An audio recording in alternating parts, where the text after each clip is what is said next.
vamos a continuar, en realidad, lo que ya empezó el ingeniero Sosti el lunes con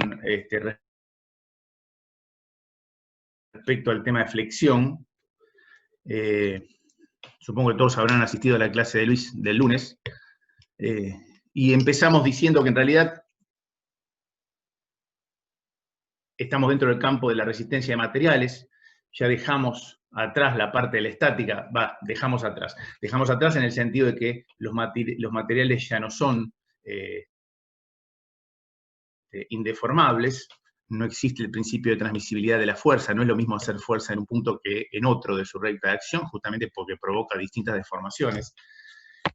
Y dentro del campo de la resistencia de materiales, nosotros ya empezamos la vez pasada a ver una de las solicitaciones puras, que era solicitación axil. ¿Qué era esto de solicitación axil? Bueno, si nosotros tomamos un elemento estructural cualquiera, una barra de eje recto como esta que está acá, permítanme, me pongo más atrás, ¿sí? Permítanme que también voy a bajar esto, así no me molesta. Si yo tengo esta barra de eje recto que tiene un sistema de cargas, ¿sí? Y corto, ¿sí? En cualquier punto, como para hacer los diagramas de características, y lo único que encuentro es resultante exclusivamente, y exclusivamente esa resultante asociada al eje de la barra, RZ, si tendríamos la terna izquierda con el eje Z, tendríamos solicitación axil pura. Bueno, lo que vamos a ver ahora, que ya empezamos a ver con Luis el lunes, es si yo corto en cualquier parte de mi elemento estructural que está soportando un sistema de cargas, ¿no? Activas y reactivas, ya está vinculado, está en equilibrio. Yo corto en cualquier punto y lo único que encuentro es una flexión que, por ejemplo, podría ser normal a la sección, o sea, si yo agarro la sección, ¿sí? Esta que está acá, el vector representativo de mi momento, espérenme un cachito, el vector representativo del momento es normal a la sección, ¿sí? O sea, la flexión está en este plano, ¿están de acuerdo?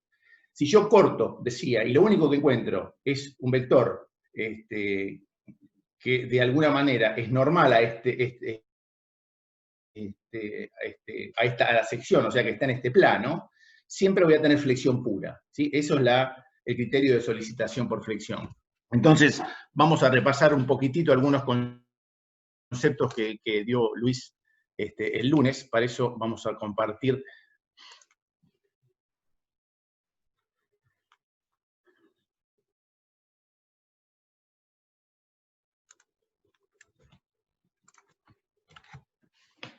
Díganme si todos ven ahí, si se ve bien la pantalla.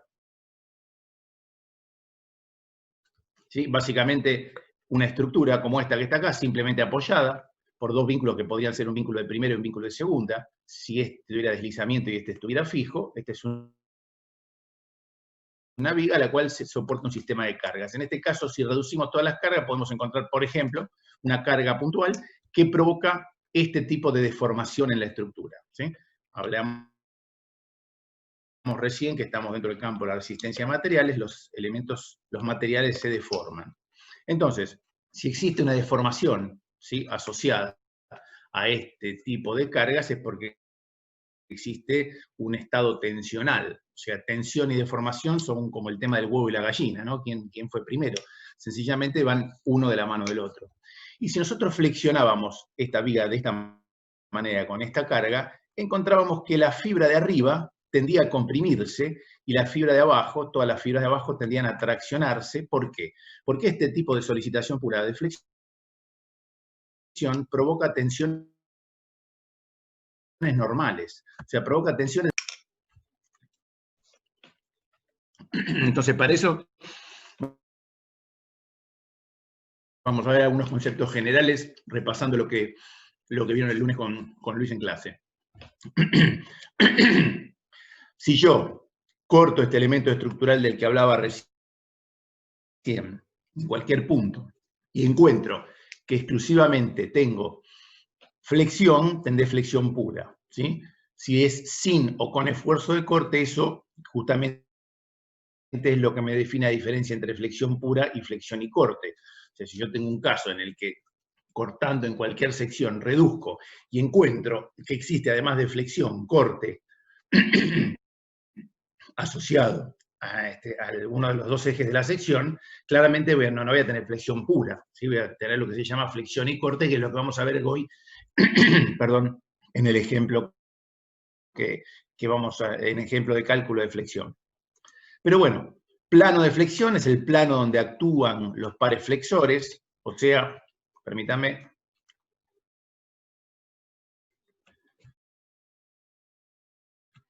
¿Dónde estoy? Acá. Si yo tengo esta viga que está cargada de esta manera y que de alguna manera flexionará de esta forma, es como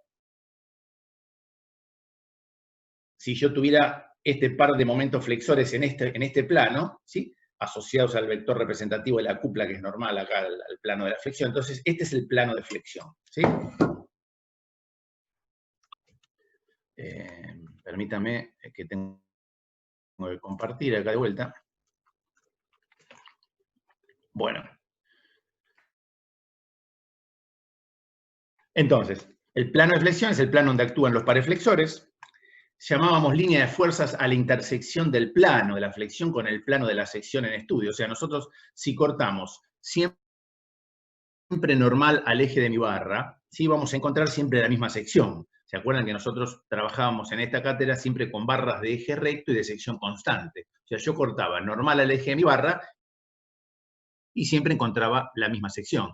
Bueno, si hago intersección de esa sección en estudio, cualquiera, que sea normal al eje de la barra, y el plano de la flexión, obviamente la intersección de dos planos determinan una recta o una línea por lo menos, esa sería la línea de fuerzas.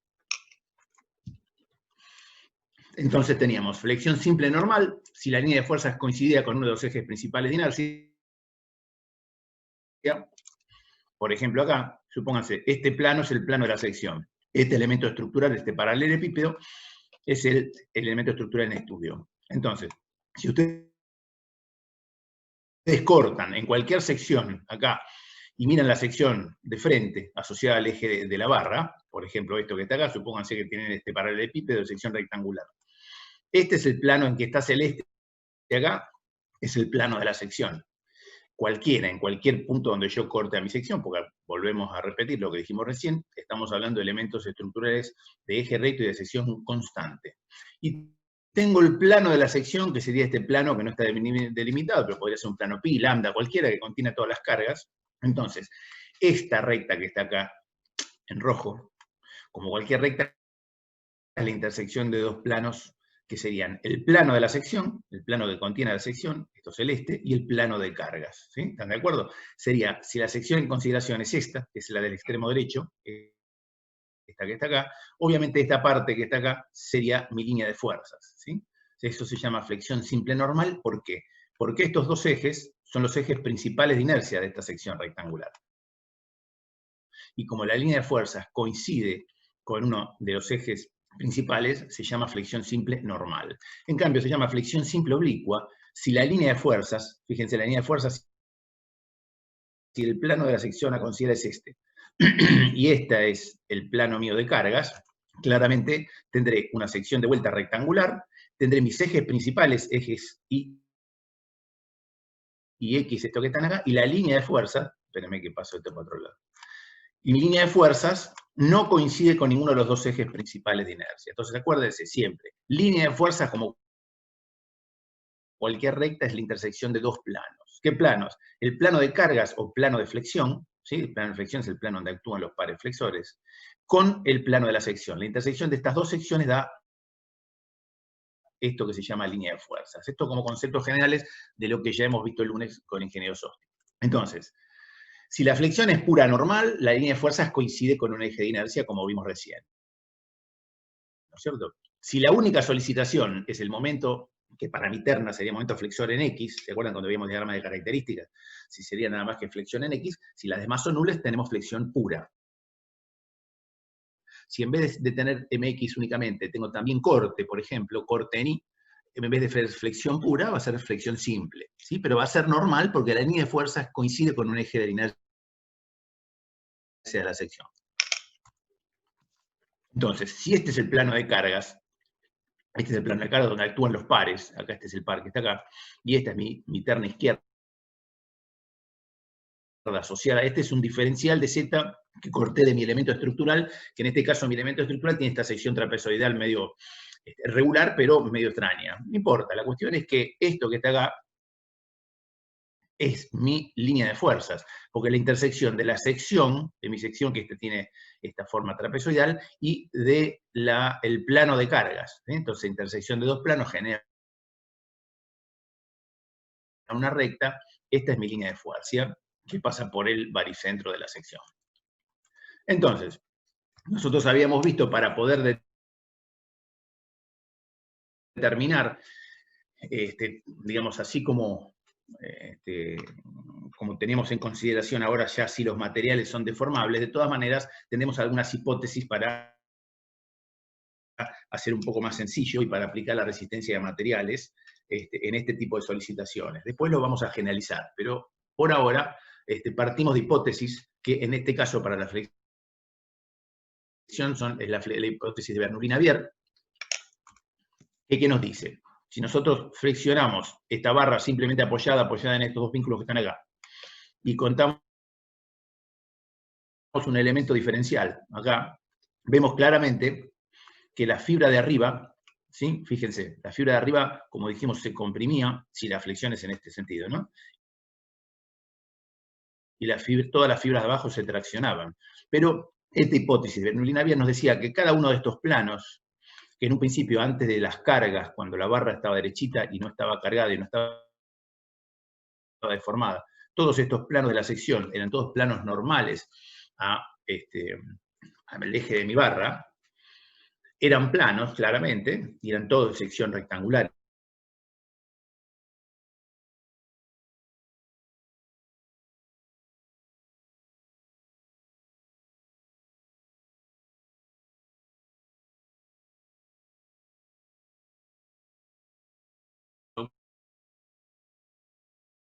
Cuando planos, y que rotan a partir de lo que se llama un eje neutro. O sea, si esto acá espacial es este diferencial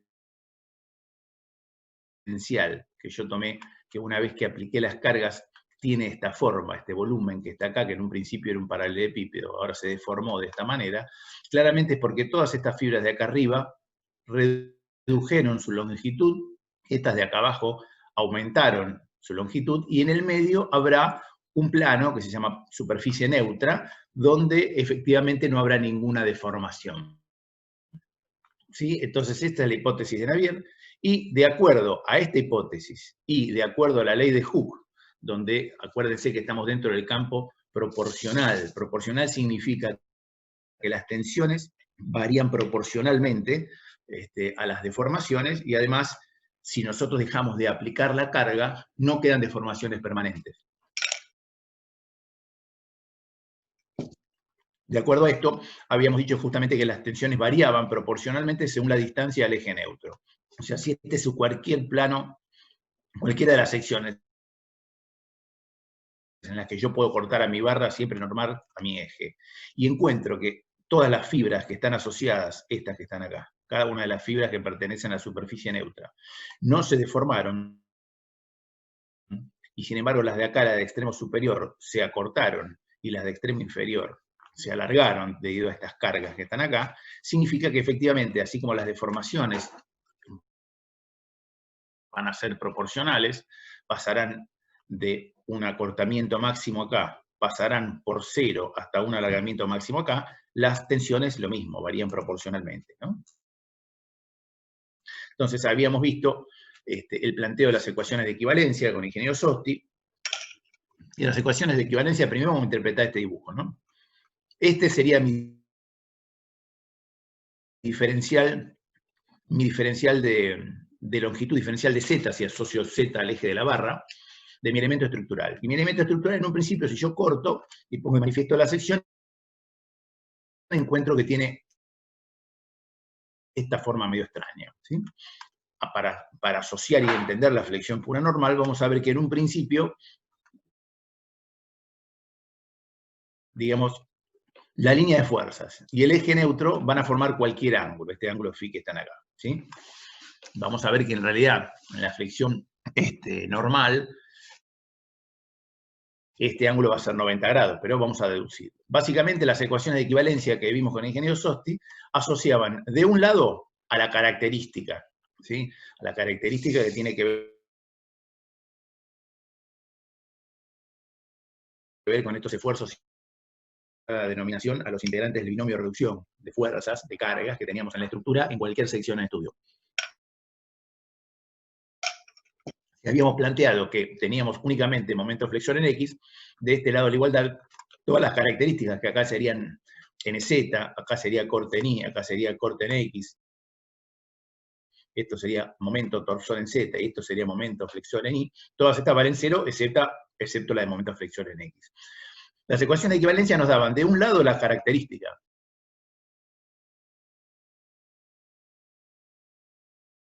y del otro daban por esa característica, ¿sí? Entonces, de todas estas ecuaciones de equivalencia tenemos que verificar efectivamente sean 0 de cada uno de este lado de la igualdad, ¿sí? Si nosotros tenemos, en realidad, un ángulo phi entre mi línea de fuerzas, acuérdense que la línea de fuerzas es la intersección del plano de la sección con el plano de cargas, ¿sí? Las cargas estarían asociadas a un plano que tiene esta traza sobre la sección. Y tengo, digamos, fibras que acá arriba, si la carga es como esta que está acá, fibras que acá arriba se comprimirán y fibras que acá abajo se traccionarán, pasarán en algún momento por esto que se llama el eje neutro, ¿sí? Si yo tengo, si este es mi plano de cargas, claramente, si este es mi plano de cargas, esta sería mi vector momento, ¿están de acuerdo? El vector representativo de la cupla, que está en este plano, ¿sí? Entonces, si este vector lo proyecto sobre el eje X, ¿sí? Me da m por, esto es m, ¿no es cierto? Esto por el seno de este ángulo. A ver, entonces, si las secciones se mantienen planas y no hay distorsión, por lo que vimos como hipótesis de Bernoulli-Navier, quiere decir que si no hay distorsión, y como la distorsión está asociada a las tensiones tau, claramente las ecuaciones de equivalencia, que son las 2, la 3 y la 4, estas que están acá, 2, 3 y 4, que contienen efectivamente las taus, son idénticamente nulas, ¿sí? Entonces, si después estamos dentro de la ley de Hooke, esta es la hipótesis de Bernoulli-Navier y esto es ley de Hooke. Si estamos dentro de la ley de proporcionalidad y podemos entender que las tensiones y las deformaciones son proporcionales, ¿sí? Claramente también hacemos esta similitud de triángulos, ¿no es cierto? Digamos, EZ es proporcional a I, siempre que es Z máximo, que llamo de Z máximo acá, como con la rayita acá de vector, es al desplazamiento unitario que yo tengo en el eje Y. Si yo reemplazo esto y entiendo que la ley de Hooke habla de una proporcionalidad, que era el módulo de elasticidad longitudinal, ¿se acuerdan? Módulo de Young, que era sería la tangente del ángulo entre tensiones y deformaciones en la curva del ensayo de tracción. Si yo reemplazo de esa manera, claramente veo que puedo reemplazar sigma z en la primera de las ecuaciones de equivalencia, permítame que vuelva acá atrás, esta que está acá, reemplazo sigma z por un sigma máximo y una coordenada en Y variable, quiere decir que si la ecuación de equivalencia tiene esto y ahora sigma z yo reemplazo por estos dos valores, donde Y es la variable y esto es un sigma máximo asociado al mayor módulo, en este caso podría ser de tracción, ¿sí? Yo lo saco fuera del integral, me queda claramente que si esto es 0, y esto necesariamente no puede ser 0, claramente lo que es 0 es esto. Y si ustedes se acuerdan, ¿esto qué sería? El momento estático de primer orden de la figura respecto de mi eje X, ¿sí? Que es baricéntrico. Claramente esto significa que justamente el eje X, si el eje Y es la línea de fuerzas, el eje X es baricéntrico, significa que además es el otro principal de inercia, porque son conjugados de inercia entre ellos, y eso significa que efectivamente en flexión pura normal, el eje Y, que es la línea de fuerzas, es uno de los ejes principales de inercia, el otro, que es el eje neutro, es el eje X, y están formando 90 grados entre ellos, que es lo que nos dice esta última ecuación de equivalencia, ¿sí? Todo esto, yo supongo que lo han visto desarrollado por el ingeniero Sosti el lunes. La única ecuación de equivalencia que nos quedaba diferente de cero es la que estaba asociada al momento en X, ¿sí? Y obviamente llegábamos a la fórmula, perdónenme, pero me estoy tomando un mate, llegábamos a la fórmula que decía que el sigma z para flexión pura normal, sigma z porque es tensión asociada al eje de la barra, ¿sí? Mi sigma z es porque en el eje de la barra se dan las tensiones que se generan por la flexión, que son tensiones de índole de tensión normal, sigma z. Sigma z va a ser el momento, que en este caso será momento flexión en X, el J, respecto del eje X, que como dijimos, mi eje neutro va a ser el eje X, y la coordenada en Y, ¿sí? Obviamente, este sigma z, que es la tensión máxima que se genera por este tipo de flexión, de acuerdo al material que estemos utilizando, no tiene que superar el sigma admisible del material, que se acuerdan que era el sigma o influencia o el proporcional aplicando un coeficiente de seguridad, para que la estructura claramente resista. Entonces, si nosotros ese elemento medio extraño que teníamos como figura, como sección, tomamos esta sección ahora, es lo mismo, cualquiera, pero básicamente para que ustedes vean que los ejes X e Y determinados acá a través del baricentro son los ejes principales de inercia. Claramente, si mi línea de fuerzas coincide con un eje principal de inercia, que en este caso sería el eje Y, el eje neutro, como es el conjugado de inercia de la línea de fuerzas, es el otro eje principal. Y obviamente esta es flexión simple normal, el ángulo que forman línea de fuerzas y eje neutro es 90 grados porque son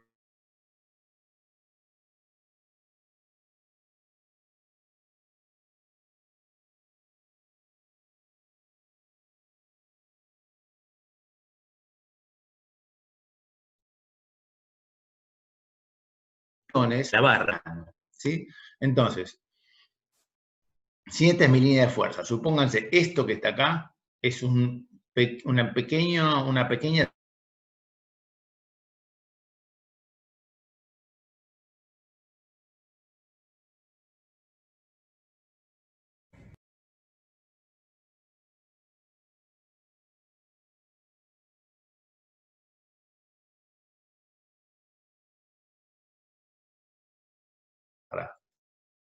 la sección en estudio.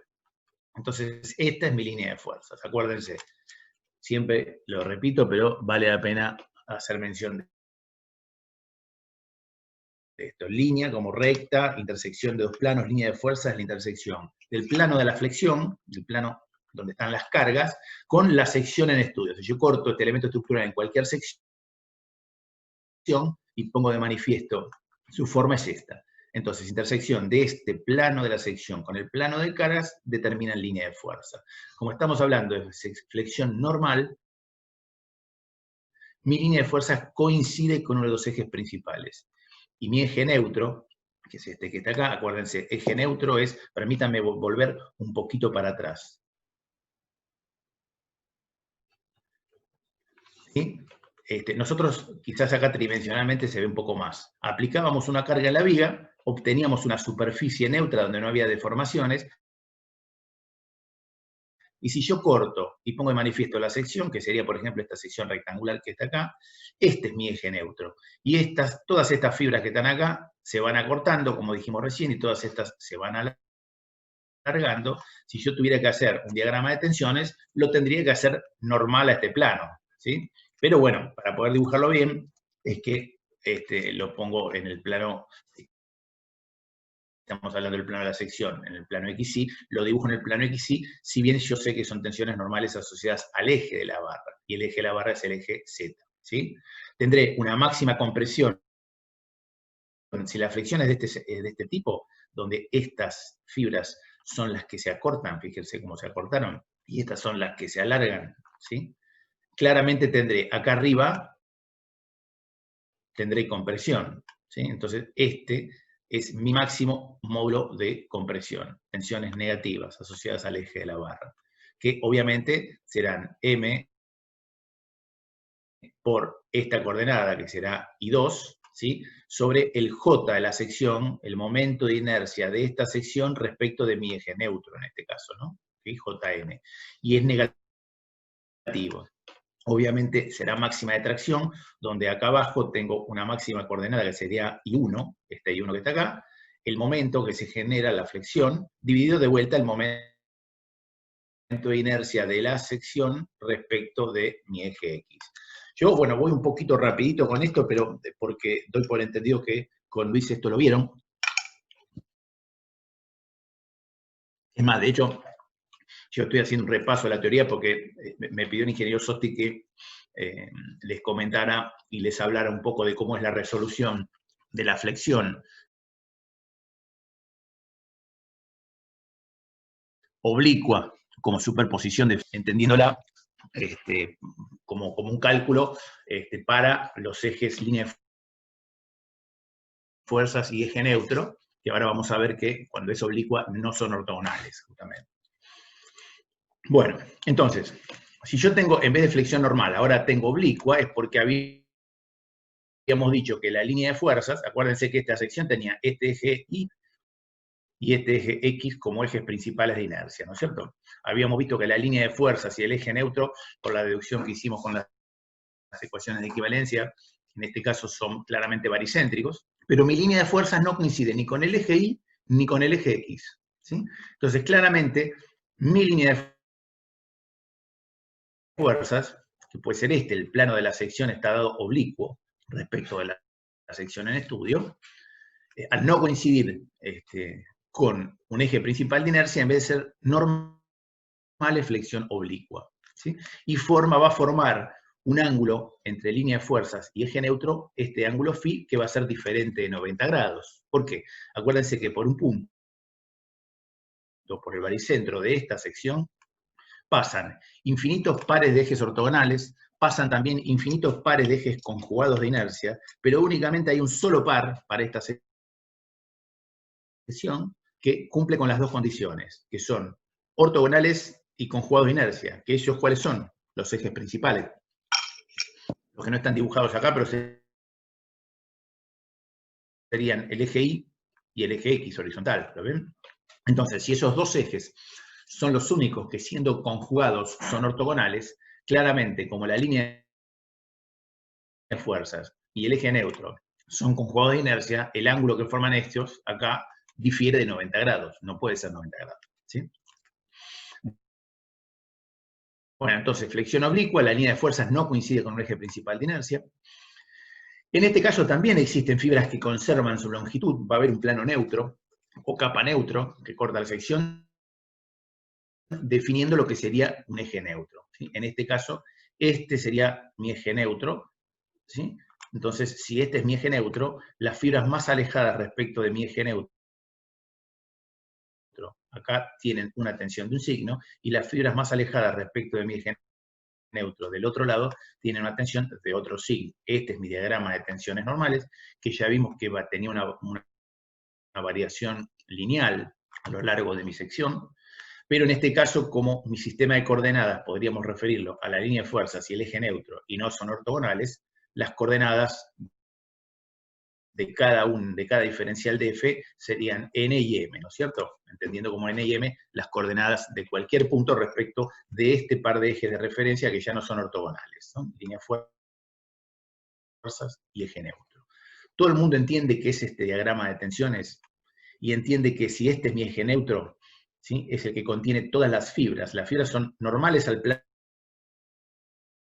de lo que estamos viendo, ¿sí? Acá en este punto extremo hay una fibra saliente o entrante, si quieren, en la pantalla, que es la fibra que al pertenecer al eje neutro no se deforma, no tiene ninguna tensión. Y entonces, para poder generar este diagrama de tensiones lineales, lo que hago es, extiendo mi eje neutro, trazo una ortogonal a mi eje neutro, esto que está acá, es normal, ¿no es cierto?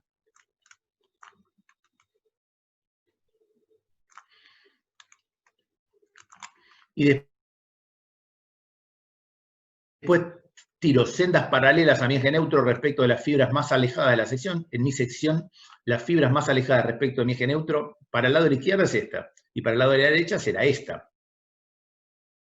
¿Sí? Esta, por ejemplo, que está acá. Bueno, yo tiro estas dos paralelas, estas son paralelas.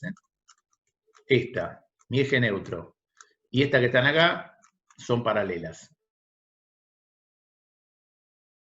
¿Sí? Y genero mi diagrama de tensiones normales, que sería un diagrama que tendría que hacerlo normal al plano de esta sección, o sea, saliente o entrante de la pantalla, pero que lo dibujo en este plano porque es más fácil, porque son sigmas Z. ¿Sí? Acuérdense que esto tenía un eje Y vertical, un eje X horizontal, o sea que este plano de la sección es el plano XY, y estas sigmas que están acá son sigma Z. ¿Sí? Y bueno, de un lado, de acuerdo a cómo sea la flexión, para dónde de positiva, para dónde de negativa, de un lado, digamos, las fibras o se comprimirán, esta, por ejemplo, sería la de máxima compresión, y esta, la de máxima tracción, o al revés, de acuerdo a cómo esté el momento. Si este es el vector representativo del momento o cupla que se da en el plano que genera esta traza, si yo estoy efectivamente con mano izquierda, esta se comprimirá. ¿Sí? Porque, digamos, utilizando la regla de la mano izquierda, después lo vamos a ver en el ejercicio, generará que esta fibra va a ser la máxima comprimida y esta fibra va a ser la máxima traccionada. Pero la cuestión es que la línea de fuerzas no coincide con el eje principal de inercia, en esto que es flexión oblicua, y si tenemos en cuenta la ley de Hooke, que como dijimos recién acá, la tensión es proporcional a la distancia al eje neutro, podemos decir que sigma z es a n como un factor de proporcionalidad que siempre es lo mismo, es la pendiente de esta recta, ¿están de acuerdo? Esta acá siempre es la misma. Entonces, si nosotros tomamos como eje de referencia, como dijimos recién, el eje neutro y la línea de fuerzas, y tomamos la primera ecuación de equivalencia, podemos reemplazar sigma z por la constante de proporcionalidad o la pendiente de esta recta, de la variabilidad lineal de la tensión, multiplicada por n, que es la coordenada respecto del eje neutro de cada diferencial de área, en lo que yo integro toda el área por cada diferencial de área. Entonces, reemplazo sigma z, saco k como constante para afuera, y me queda la integral de n diferencial de área, que significa que si esto es 0, significa que esto es un momento estático de primer orden de un eje baricéntrico, ¿sí? ¿Está bien? ¿Se entiende? Que dice que el eje neutro, fíjense que n es la distancia de cada diferencial variable, ¿no es cierto?, al eje neutro. Dice que el eje neutro es baricéntrico. Después, si yo tengo en la de momento flexor en Y, y yo sé que lo tengo en 0, porque acá lo único que va a tener es momento flexor en X. Esta es la sexta ecuación de equivalencia. Reemplazo sigma de vuelta por K por N, saco la K para afuera, la integral de Mn diferencial F, ¿qué es esto? Es este diferencial por su coordenada en M, por su coordenada en N, integrado, ¿qué es? A través de todo el área. Esto que es el momento centrífugo, ¿están de acuerdo? Y como K necesariamente no puede ser 0, lo que es 0 es esto, significa que M y N, que son estos dos ejes, el eje neutro y la línea de fuerzas, son conjugados de inercia, ¿sí? Lo que vimos recién. ¿Sí? Entonces, si yo este M que está acá lo multiplico por el seno de este ángulo, me da la proyección, ¿sí?, de la línea de fuerzas sobre este, que sería el eje neutro. ¿Están de acuerdo? Entonces, eso sería el momento flexor asociado al eje neutro. Entonces, esta sería la quinta ecuación de equivalencia. De vuelta reemplazo sigma z por K por N, saco K fuera de la integral, me queda la integral de N cuadrado diferencial de área, ¿y esto qué es? Sería el Jn de la sección, el momento de inercia respecto de mi eje neutro, ¿sí? Entonces, efectivamente, me queda que M seno de tita, que es la tensión, va a ser tensión dividido, ¿sí? El K, este K que está acá, fíjense, K sigma z sobre N es K. Entonces reemplazo sigma z sobre N. Y despejo de acá sigma z. ¿Está bien? Entonces me queda el sigma z va a ser M seno de tita, el N estaba dividiendo lo paso multiplicando, y todo esto que es el JN lo paso dividiendo, y me dice que la tensión va a ser M por el seno de phi, que es el ángulo que forman el eje neutro y la línea de fuerzas, por N, que es la coordenada de cada diferencial de área, ¿sí?, que yo estoy tomando, ¿sí? Si yo estoy, por ejemplo, averiguando la tensión de este diferencial de área, estaría representada acá por este segmento, ¿sí? Esta tensión sigma sería el momento por el seno del ángulo, que son dos variables, los constantes, perdón, N, que es la coordenada del diferencial que yo estoy buscando acá, y el J de toda la sección respecto de mi eje neutro, ¿sí? Esto es cómo entender la flexión oblicua si los ejes de referencia son el eje neutro y la línea de fuerzas. Ahora, ¿esto es por qué? Porque en flexión oblicua, como la línea de fuerzas no coincide con un eje principal de inercia, claramente el eje neutro no forma 90 grados con la línea de fuerzas. Entonces, nuestro sistema de referencia ya no es respecto de ejes ortogonales, pero no importa, porque se puede calcular claramente con esta sección. Sin embargo, nosotros uno de los principios que empezamos a usar, yo les diría desde la estática, pero sobre todo acá en la resistencia de materiales, es el principio de superposición de los efectos, que me dice que en realidad en flexión pura oblicua, ¿sí? Supónganse, yo tengo este momento que es el momento representativo de la cupla que existe en este plano. Yo tengo acá mi eje X y tengo acá mi eje Y, ¿sí? Y así como yo recién, para interpretar este vector M que está acá en azul es este que está acá, M, que si yo lo proyecto por el seno de este ángulo me da la proyección sobre el eje neutro. ¿Por qué? Porque estoy proyectándolo respecto del eje neutro donde no tiene proyección sobre la línea de fuerza, ¿no es cierto?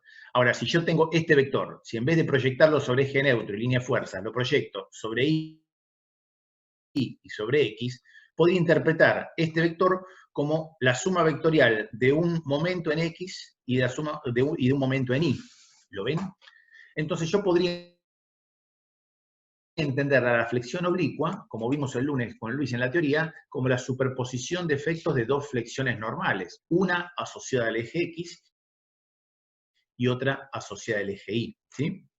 Entonces, bueno, esto es la determinación del eje neutro cuando tengo línea de fuerzas y eje neutro que no son coincidentes con los principales de inercia, o sea, cuando tengo flexión oblicua, y ustedes recordarán que hemos visto cuando vimos geometría de las masas que para encontrar un eje que fuese conjugado de inercia de otro, para hallar este ángulo beta,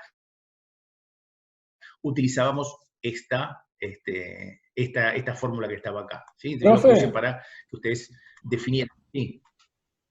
Una consulta. ¿En flexión pura oblicua son conjugados de inercia? Sí. Ah, pues no sabía que el LF también era baricéntrico. Sí, sí, sí. Siempre eje neutro y línea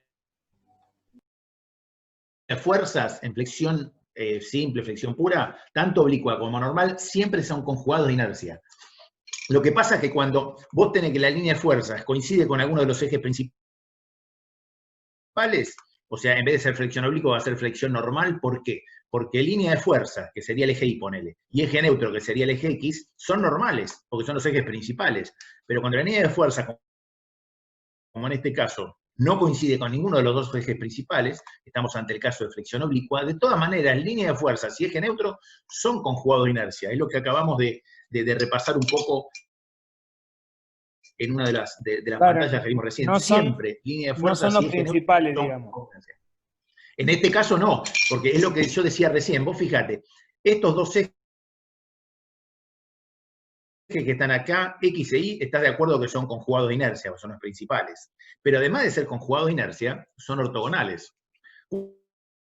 ¿Cuántos pares de ejes conjugados de inercia pasan por el baricentro? Un montón, infinitos en realidad. Lo que pasa es que de esos infinitos, para esta sección, hay solo un par que cumplen con la condición de que además de ser conjugados de inercia, son ortogonales, que son los ejes X e Y, que son los ejes principales de inercia. ¿sí? Son los ejes para los cuales los momentos de inercia son máximos y mínimos, ¿te acordás? Pero acá, si mi traza del plano flexor, o sea, mi línea de fuerza, que es la traza del plano flexor sobre la sección, mi línea de fuerza no coincide con ninguno de los dos ejes, también va a tener otro eje que sea conjugado a este, que justamente va a ser el eje neutro. Siempre el eje neutro es el conjugado de la línea de fuerza, pero este ángulo no puede medir 90, porque estos dos son conjugados, pero si este ángulo fuese 90, estos dos serían principales, y estos no son los principales son el eje Y y el eje X. No sé si quedó claro eso. Sí, sí, buenísimo. Muchas gracias. Dale, me vino muy bien tu pregunta, porque eso es importante aclararlo. Gracias. Si bien lo dedujimos en una de las ecuaciones de equivalencia hace un ratito, no importa, es fundamental. Porque si no, o sea, esta línea de fuerza vos la tenés porque el plano de cargas, si vos tenés un sistema real, tenés una estructura que está cargada de determinada manera, vos sabés cómo son las cargas, podés intuir alguna magnitud mayor, menor, pero básicamente sabés cuál es el plano de la flexión. O sea, tu línea de fuerza la tenés. Lo que pasa es que este no lo tenés, ¿sí? Lo vas a encontrar ¿cómo? A través de esta fórmula que vimos en geometría de las masas, entendiendo que el eje neutro tiene un ángulo beta, porque es el conjugado de inercia de la línea de fuerzas, y como tal encontramos la tangente de beta en función de los momentos de inercia para los ejes principales, y en función del ángulo alfa que forma la línea de fuerza con el eje X. Esto es dato, porque la línea de fuerzas normalmente es dato, pero esto no lo tenés. Lo sabés a partir de esto, ¿sí? Entonces, para flexión oblicua, ¿sí? Se puede entender la flexión oblicua como la composición, acá dice descomposición, pero en realidad, si vos está bien, la descomposición de esta flexión oblicua en dos planos normales que generan dos flexiones normales, ¿sí? Es lo que vimos recién. Si esta es mi línea de fuerzas, esto que está acá es mi línea de fuerzas, supónganse, y yo tengo, vamos a dibujar acá,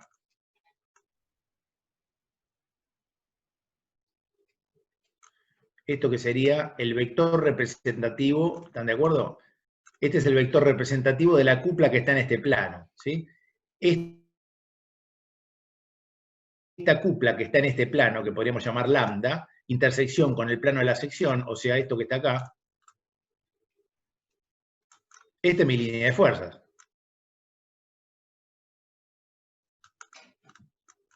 ¿Están de acuerdo? Porque es la intersección del plano de cargas con el plano de la sección. Esta traza que está acá en rojo es la línea de fuerzas, ¿sí? Y obviamente, bueno, el vector en realidad lo dibujé al revés porque acá dice entrante y acá saliente, pero es lo mismo. Este es el vector representativo de la cupla que está en este plano, ¿sí? Y este vector lo puedo entender como composición vectorial de un vector en X y de un vector en Y, ¿sí? Este vector en Y es el que genera esta cupla, y este vector en X, en el que yo divido este vector momento original de la flexión oblicua, sería el que se determina el vector de esta cupla en este plano, ¿sí? Entonces, así como recién vimos que se puede estudiar la flexión oblicua, ¿sí? Con ejes de referencia que son línea de fuerza y eje neutro en flexión oblicua, que no son ortogonales por esto que vimos recién, también se puede entender a la flexión oblicua como la superposición de efectos de dos flexiones simples normales. Entonces tendré la flexión oblicua como una componente que tiene que ver con la tensión que se genera por un momento en X, ¿sí? Un momento que si yo represento acá,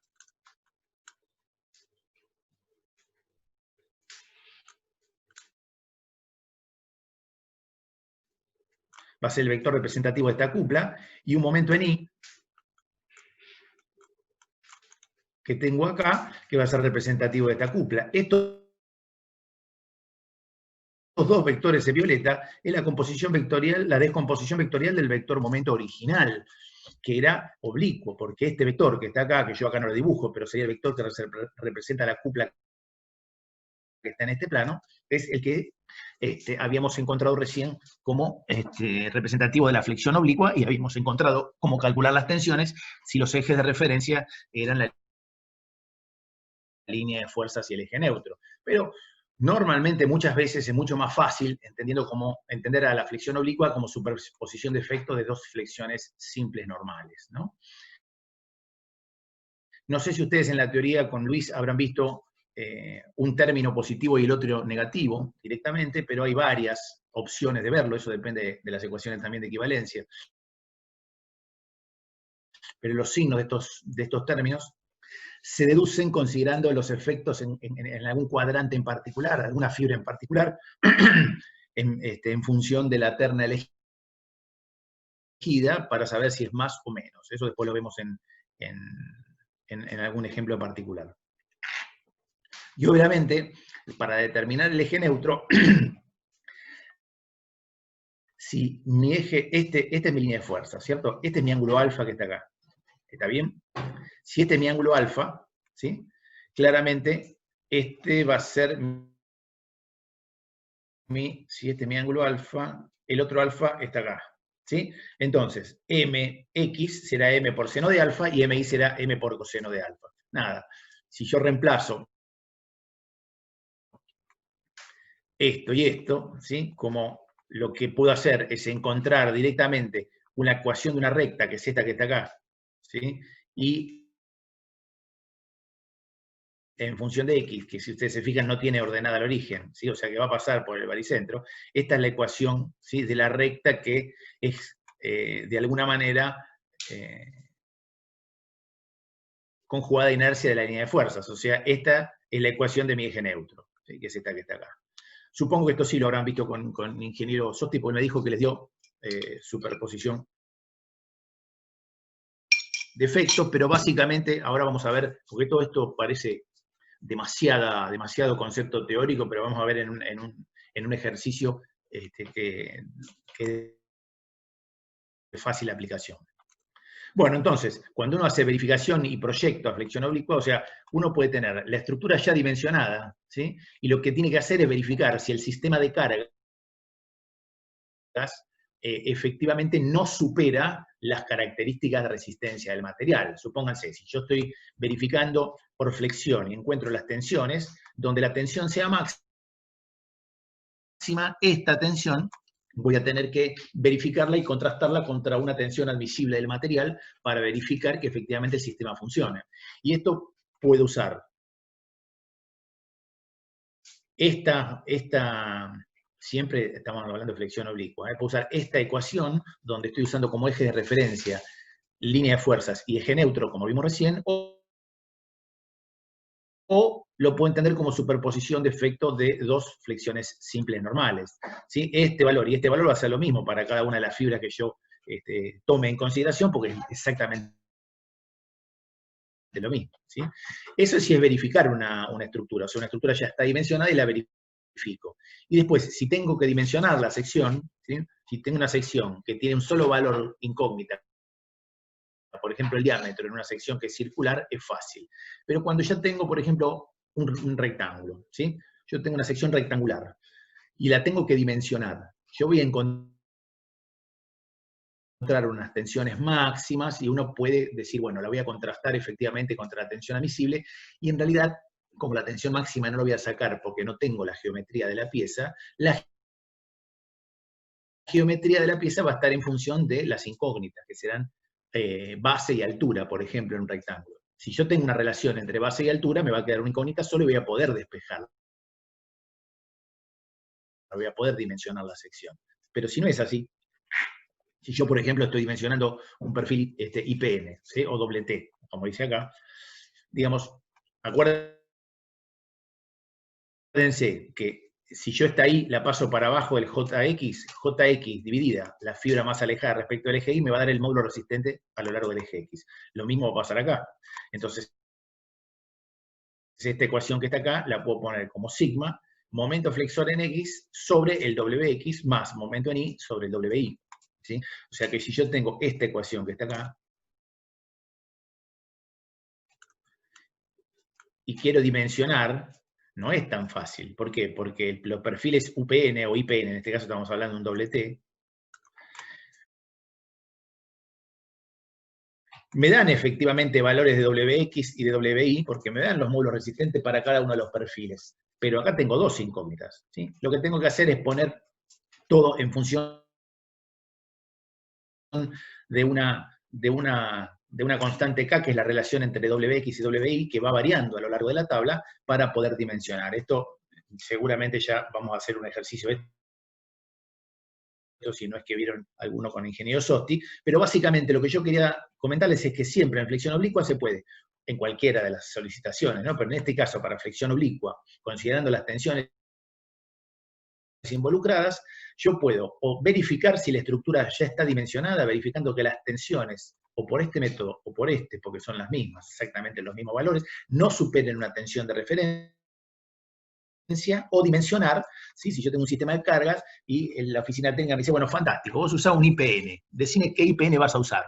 ¿Y cómo sé cuál usar? Y fácil, hacete los sistemas de cargas, hacer los diagramas de características, fíjate dónde, si lo vas a dimensionar a la flexión, que es lo que estamos haciendo, fíjate dónde la sección es la más comprometida respecto del momento de flexión en X, o sea, fíjate el diagrama de características del momento de flexión en X, cuál es la sección más comprometida, y para eso encontrar que las tensiones en ningún punto pueden superar la tensión de referencia del material, que sería el acero laminado con la que se fabricó el IPN.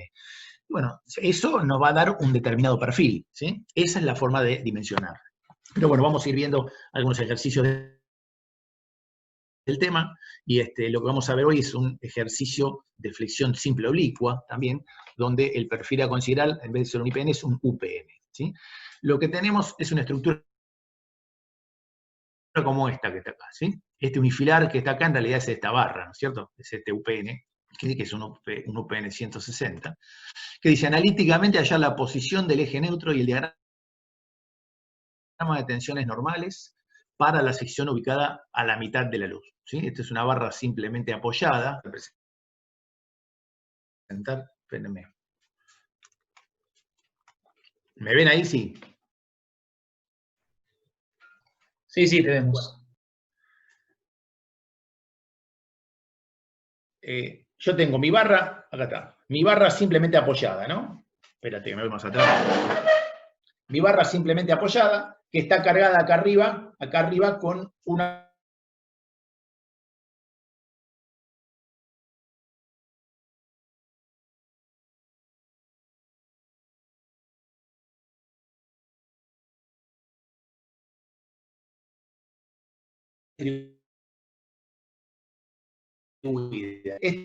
ahí. Bueno, la pucha esta de la cámara, soy medio torpe con esto. Bueno, si el perfil está así, significa que el plano de cargas, que sería ahí, sería este el plano de cargas. ¿Están de acuerdo? Esperen que agarre una hojita. Este es mi plano de cargas, que ahora es el plano de la pantalla. Y esta es mi estructura, está cargado acá, ¿sí? Cuando yo hago esto, fíjense cómo está el plano de cargas, ¿sí? Genera una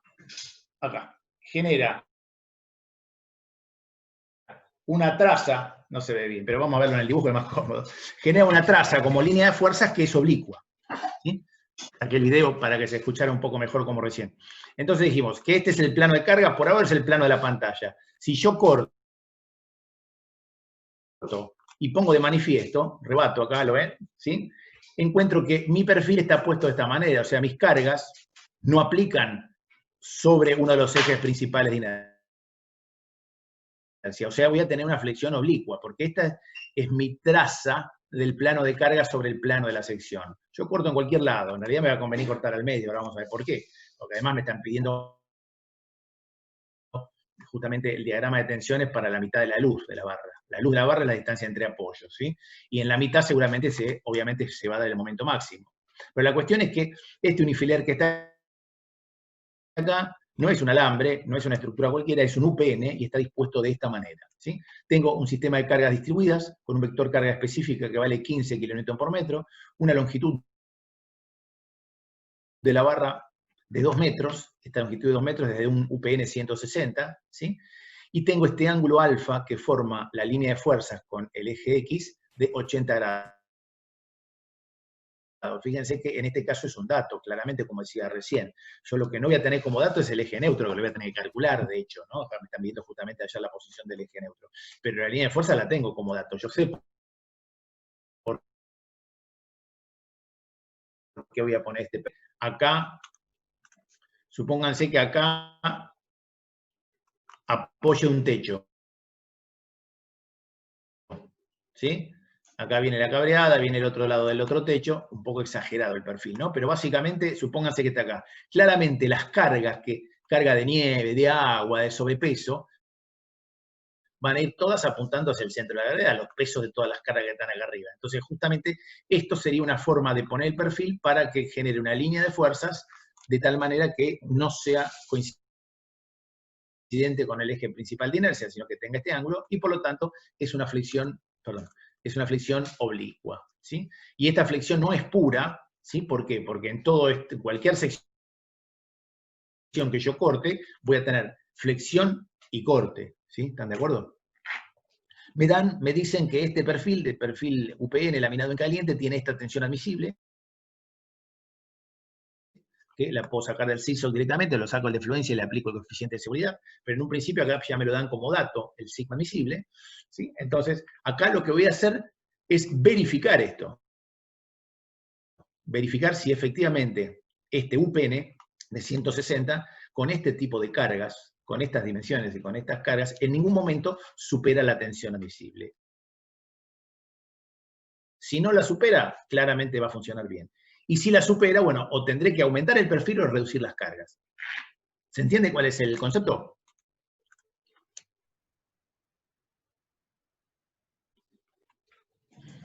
Bueno, los datos del perfil UPN para el 160 tengo la altura, ¿sí? Estas son dimensiones en milímetros y esto es centímetros cuadrados, pues el área en centímetros a la cuarta, JI, la distancia EI que hay desde el baricentro hacia el borde exterior del alma. ¿Sí? ¿Alguien quería hacer una consulta? ¿Cuáles X e Y, que son estos que están acá? ¿Sí? ¿Está bien? Ojo, porque pueden no llegar a ser los ejes que yo voy a considerar. En este caso sí, pero es importante entender que todos estos datos son para los ejes tabulados. En la tabla, fíjense, de UPN siempre está el diseño de la estructura, las referencias de qué es cada cosa y los ejes X e Y posicionados a través del baricentro. Bueno, lo primero, tenemos que hallar el momento flexor a la mitad de la luz, porque si me pedían hacerlo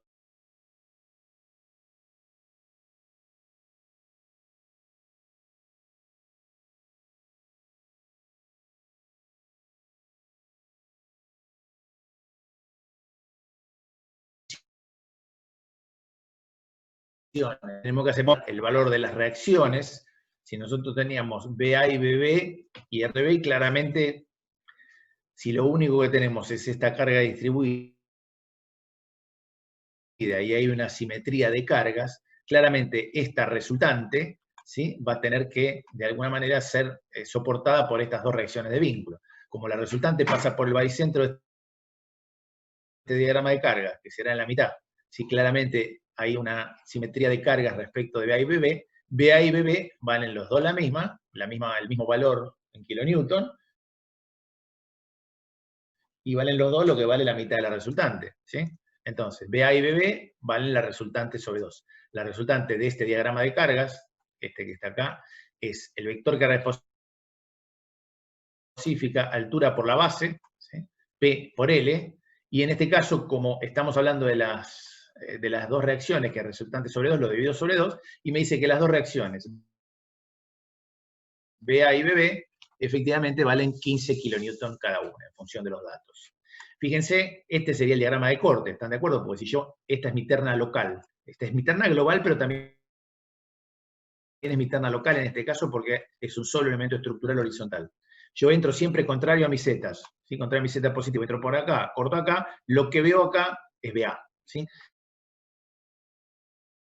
Que con el sentido negativo respecto de mi terna, porque el positivo va para abajo, me dice que en este punto, en A', el corte vale menos 15 kN. Y obviamente de este lado vale más 15 kN, su variación es lineal. ¿Por qué? Porque como esto es una carga distribuida constante, ¿se acuerdan que la derivada del corte respecto de z cambiada de signo de la carga distribuida asociada a la dirección I. Entonces esto tiene una variación lineal. Y si esto tiene una variación lineal, claramente el momento flexor máximo lo vamos a encontrar en lo que sería el diagrama de momentos flexores que tiene un desarrollo parabólico cuadrático. Si esto tiene una variación de primer grado, esto es de segundo grado, porque la derivada del momento es el corte. ¿Se acuerdan? Entonces, este momento flexor máximo, que creo que fue una de las preguntas que pusimos, no me acuerdo si en el parcial o en el simulacro, cuánto era el momento flexor máximo que se daba por una carga distribuida, ¿sí? Era la carga por L cuadrado sobre 8, en este caso nos da 7,5 kilonewton metro, este valor del momento flexor máximo. Yo lo voy a pasar a kilonewton centímetro porque la tensión de referencia que me daban acá,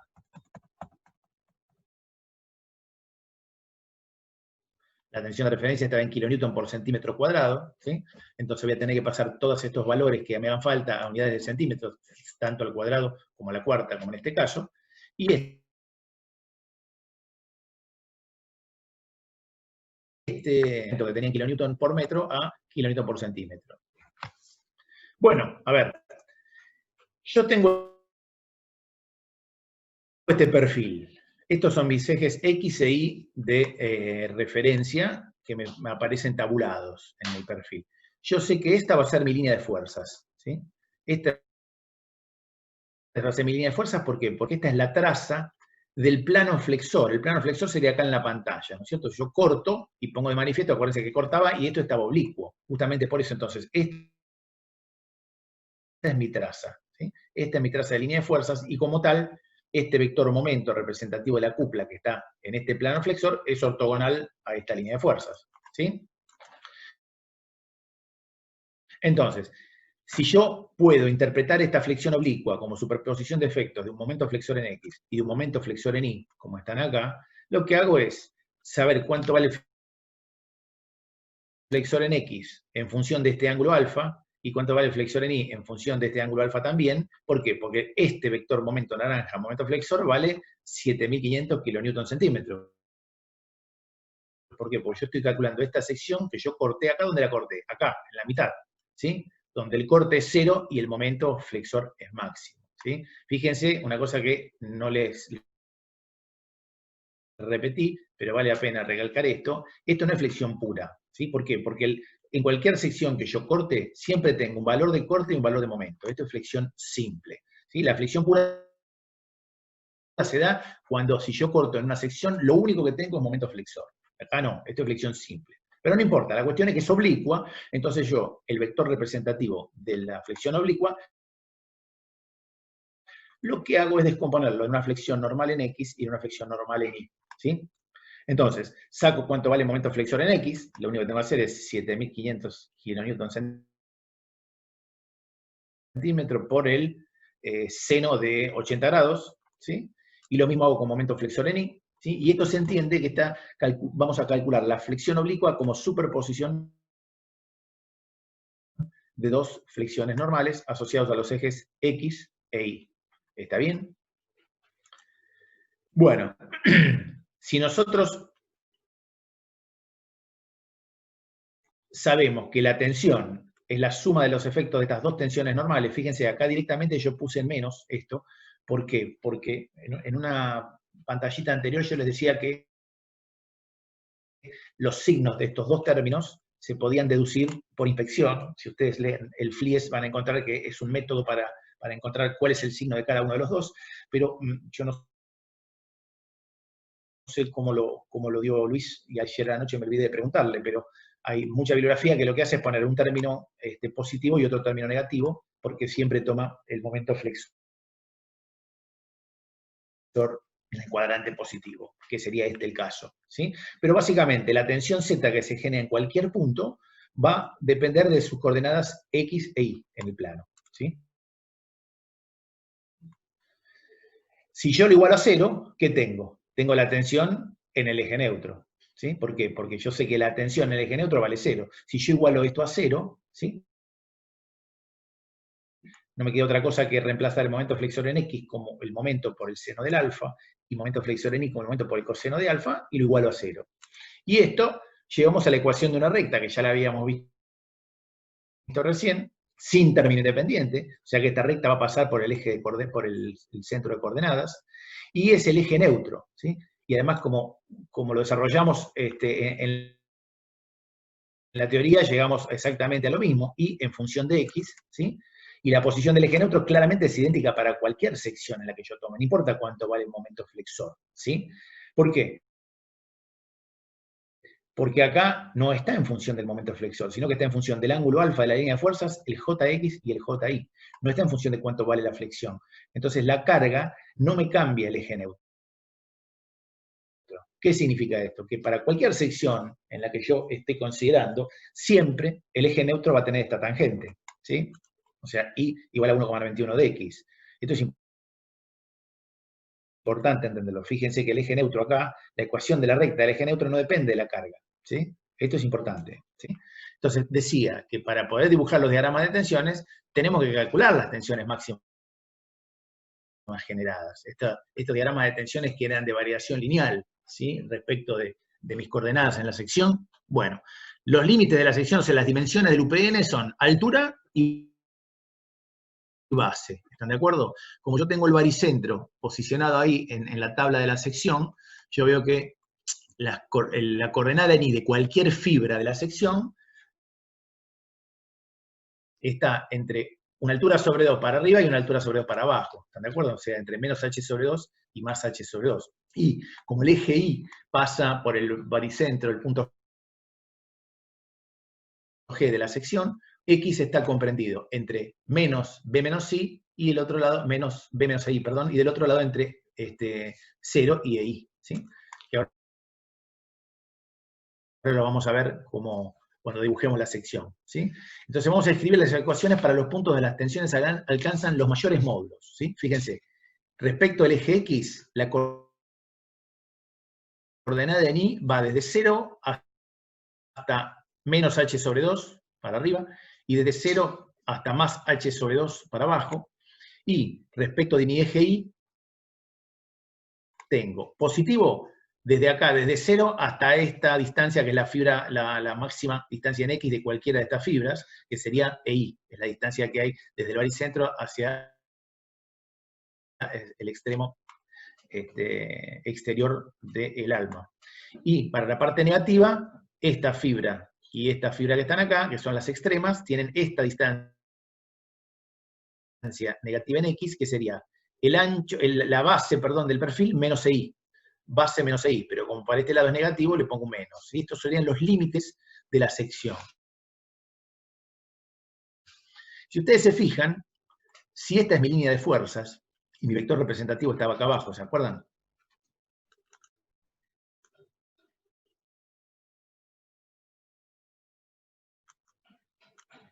¿Sí? Yo tengo acá un momento flexor en X, momento flexor en Y, como lo vimos recién, pero este es mi vector representativo. Claramente, este punto, ¿sí? Va a ser el de máxima compresión, que vamos a llamar punto 1, y este punto que está acá va a ser el de máxima tracción, que vamos a llamar punto 2.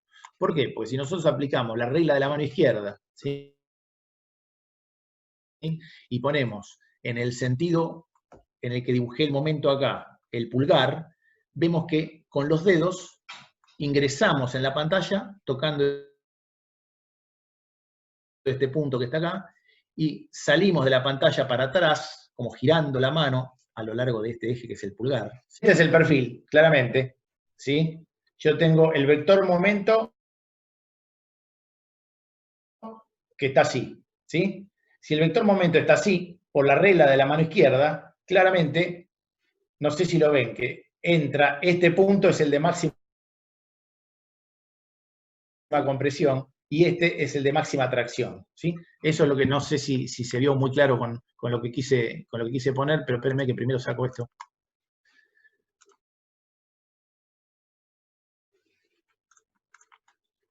¿Sí? Este vector que está acá, si ustedes aplican acá el pulgar, el pulgar de la mano izquierda, porque esto está en la izquierda, aplican el pulgar de la mano izquierda en este sentido, con los dedos es como que ingresan en el plano de la pantalla, y este punto es el más alejado, ¿están de acuerdo? Así que seguramente el eje neutro por algún lado pasará, no sé por cuál, pero por algún lado pasará. Después lo vemos, pero básicamente este punto es el que va a estar más comprimido, el punto 1, y este punto que está acá es el que va a estar más traccionado, ¿sí? Entonces, el eje neutro lo puedo dibujar ahora porque tengo la tangente que encontré antes, ¿sí? Y es 1,91 de X, y entonces fíjense que eje neutro y línea de fuerzas claramente no están a 90 grados, ¿por qué? Porque es flexión oblicua, pero básicamente, si este es mi eje neutro, y este punto era el punto de máxima compresión, como vimos acá, yo puedo encontrar que la tensión Z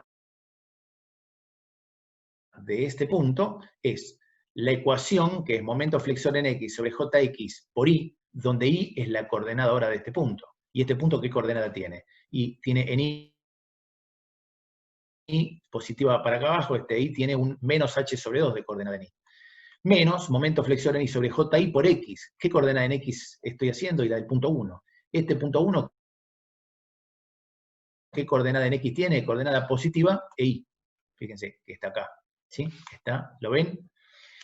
Y con el mismo criterio, el punto 2, este que está acá, será la tensión normal en el punto 2, que será la de máxima tracción, donde voy a tener que reemplazar Y y X con las respectivas coordenadas Y y X del punto 2. Entonces,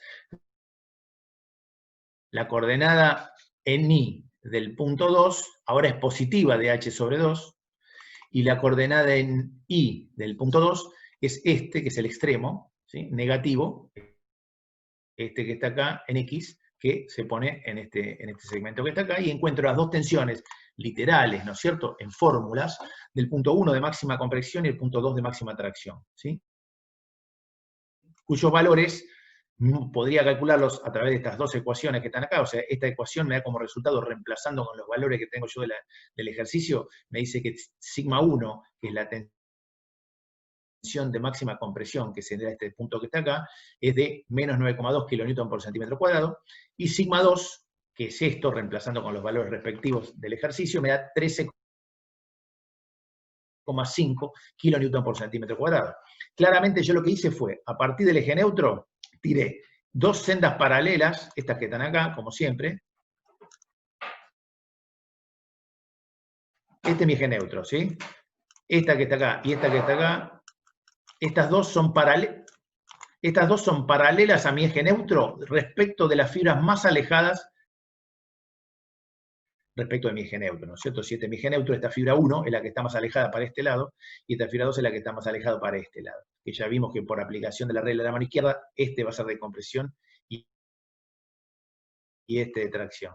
Entonces, si yo extiendo estas dos paralelas y después, ¿sí?, genero un auxiliar acá, ortogonal a las tres, yo lo que hago es unir este punto con este punto, como con alguna determinada escala dibujar estos valores que había encontrado ya en las ecuaciones, ¿sí? Y si todo sale bien, tiene que pasar por acá al medio. ¿Por qué? Porque en este punto, claramente, las tensiones valen 0. Y entonces, como yo esto lo estoy verificando, no estoy calculándolo, porque el problema me decía justamente que el UPN era este de 160 y me daba la tensión admisible como, no me acuerdo si 14 o 16 kN por centímetro cuadrado, claramente veo que en ningún caso, en ninguno de los dos casos, el mayor módulo negativo o el mayor módulo positivo, ninguno de los dos casos supera el módulo de la tensión admisible. Como este acero estructural tiene una sola tensión admisible, porque acuérdense que los materiales dúctiles tienen una tensión de referencia sola, o sea, se comportan igual a la tracción que a la compresión. Si yo a este acero le hago un ensayo de tracción o uno de compresión, me va a dar primero claramente el mismo módulo de elasticidad, porque es el mismo material, pero además me va a dar la misma tensión de fluencia, tanto para compresión como para tracción, porque estos aceros, los materiales dúctiles, se comportan igual a la tracción que a la compresión. Si esto no estuviese hecho con un material dúctil y estuviera hecho con un material como el hormigón, que no se comporta igual a la tracción que a la compresión, seguramente tendríamos dos valores de referencia. Tendríamos un sigma de rotura o un sigma de fluencia supónganse, un sigma de referencia para tracción y para compresión. Entonces, si eso fuese así, este lo tendríamos que comprobar con un sigma admisible de compresión, y este lo tendríamos que comprobar con un sigma admisible de tracción. No sé si les quedó más o menos claro que el ejercicio no es otra cosa que la aplicación de fórmulas, ¿sí? Lo más importante es lo que vieron el lunes con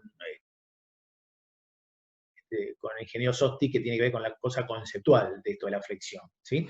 Pero fíjense cómo ahora se están uniendo todas las cosas que veníamos viendo desde el principio de la cátedra. ¿Por qué? Porque todo el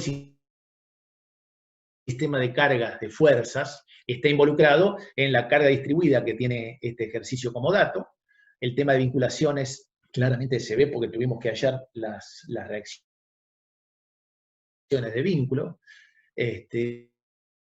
para poder plantear el equilibrio, encontrar las reacciones de vínculo y después hallar también los diagramas de características. ¿Por qué? Porque claramente si tenemos que verificar si esta estructura funciona, o sea, si soporta, claramente estas tensiones están dadas para donde el momento flexor es el máximo, ¿sí? ¿Están de acuerdo? Que este momento flexor que está acá y este momento flexor que está acá es el momento flexor que sale del diagrama de características. Yo tomé el valor máximo de la sección más comprometida. Si yo lo hago en otra sección, claramente va a ser menor el valor de las tensiones. Hasta que en los extremos, en el punto donde el momento flexor es 0, la tensión es 0. ¿Sí? Pero básicamente es eso, y después geometría de las masas. Fíjense cómo acá ya me estoy metiendo en un perfil donde tiene una sección en particular, ¿sí? Y estoy utilizando valores de momentos de inercia en las fórmulas. Entonces fíjense cómo se empieza a concatenar todo, ¿sí?